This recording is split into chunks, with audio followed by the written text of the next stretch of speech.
দেখুন, আমাদের পশ্চিমবঙ্গ যুব কংগ্রেসের সভাপতি মাননীয় আজহার মল্লিক মহাশয়ের নেতৃত্বে আমাদের রাজভবন অভিযানের ডাক এই জন্য দিয়ে দেওয়া হয়েছে।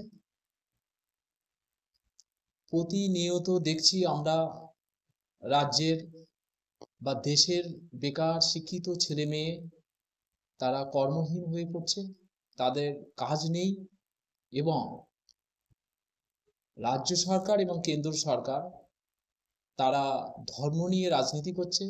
বেকার ছেলে মেয়েদের তাদের রুজি রুটির কথা না ভেবে, তাদের চাকরির কথা না ভেবে, তাদের কাজের কথা না ভেবে তারা ধর্মের রাজনীতি করছে।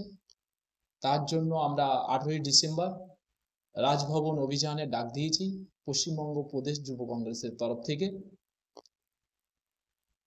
আমাদের দাবি, কেন্দ্র এবং রাজ্য সরকারের যেসব শূন্য পদগুলি আছে ওই শূন্য পদগুলিতে অবিলম্বে তাদেরকে নিয়োগ করতে হবে এবং তাদেরকে কাজের ব্যবস্থা করতে হবে, তাদের চাকরির ব্যবস্থা করতে হবে। এর জন্য আমাদের অভিযান।